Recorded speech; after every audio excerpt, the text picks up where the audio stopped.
not be the same. Few people laughed. Few people cried. Most people were silent. I remembered the line from the Hindu scripture, the Bhagavad Gita. Vishnu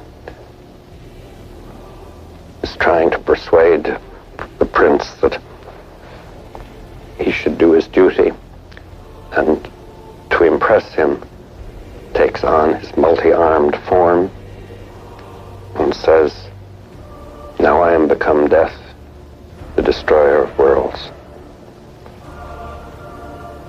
I suppose we all thought that one way or another. The concept of nuclear weapons is often tied to the harrowing events of modern warfare, particularly the bombings of Hiroshima and Nagasaki in 1945.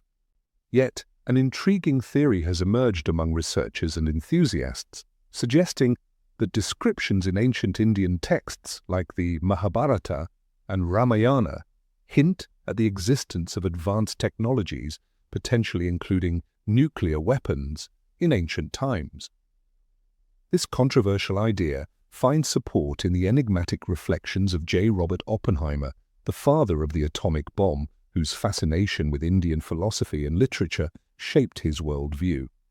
The Mahabharata, one of ancient India's epic masterpieces, is celebrated for its narrative complexity and philosophical depth.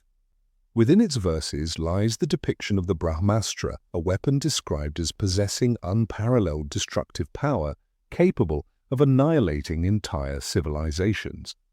According to the text, the aftermath of this weapon is marked by vivid descriptions: a single projectile charged with all the power of the universe, an incandescent column of smoke and flame as bright as 10,000 suns, rose in all its splendor. It was an unknown weapon, an iron thunderbolt, a gigantic messenger of death. These passages bear striking similarities to modern accounts of nuclear detonations. The intense flash of light, searing heat, and catastrophic devastation described in the Mahabharata align with the effects observed in Hiroshima and Nagasaki. The epic also details environmental consequences such as poisoned waters and barren landscapes, echoing the long-term fallout of nuclear explosions. J. Robert Oppenheimer, widely regarded as a pivotal figure in the development of atomic weapons, was deeply influenced by the Bhagavad Gita, a sacred text woven into the Mahabharata. Upon witnessing the first successful nuclear test in July 1945, Oppenheimer quoted a profound line from the Gita: "Now I am become death, the destroyer of worlds." This moment of reflection, set against the backdrop of the Trinity test, underscores the moral weight and responsibility of wielding such immense power. Oppenheimer's engagement with Indian philosophy was more than intellectual curiosity. It shaped his perspective on the ethical dilemmas surrounding technological progress. The devastation wrought by the atomic bombings of Hiroshima and Nagasaki was unparalleled. The bombs, named Little Boy and Fat Man, unleashed forces equivalent to 15 and 21 kilotons of TNT, respectively. The immediate destruction included blinding flashes, intense heat waves, and shock waves that obliterated cities and claimed tens of thousands of lives. The lingering consequences, from radiation sickness to environmental contamination, etched a deep scar on humanity's conscience. In comparison, the Mahabharata's account of the Brahmastra suggests a weapon of similar, if not greater, potency. The epic portrays its devastating impact: armies obliterated, landscapes rendered infertile, and water sources turned toxic. Such vivid depictions could be interpreted as an ancient attempt to describe phenomena akin to a nuclear explosion.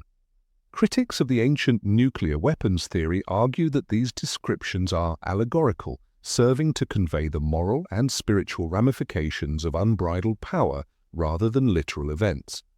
However, proponents point to the specificity and technical detail of the accounts as evidence of advanced knowledge in antiquity. These parallels between ancient texts and modern nuclear phenomena raise tantalizing questions about the origins of such insights.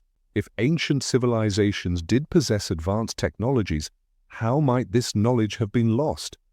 One possibility is that these societies experienced a golden age of innovation, followed by catastrophic events or societal decline that erased their achievements. This perspective aligns with the cyclical concept of history found in Indian philosophy, which describes successive eras, or yugas, marked by both progress and regression. Regardless of whether ancient nuclear weapons were a reality, the Mahabharata offers profound lessons on the ethical dimensions of power and responsibility. It is not merely a tale of conflict, but a meditation on dharma, duty, karma, action, and consequence, and the profound impact of destructive forces. The story of the Brahmastra serves as a cautionary allegory, warning against the reckless use of advanced technologies, a message that resonates deeply with the legacy of Hiroshima and Nagasaki. Oppenheimer and his contemporaries grappled with moral dilemmas that parallel those explored in the Mahabharata. Both contexts highlight the necessity of wisdom, restraint, and a deep understanding of the consequences of human actions.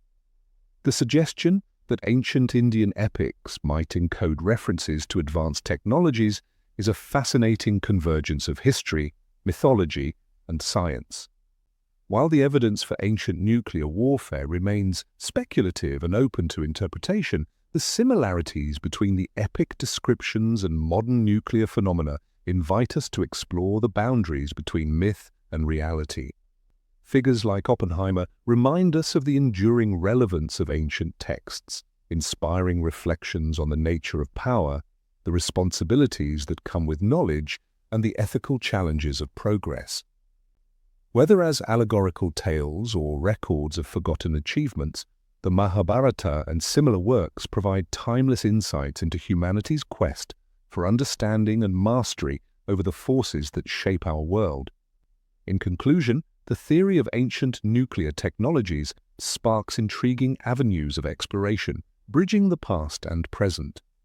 By examining the interplay of ancient history and science, we gain a deeper appreciation for the rich tapestry of human innovation and its relevance to the challenges we face today.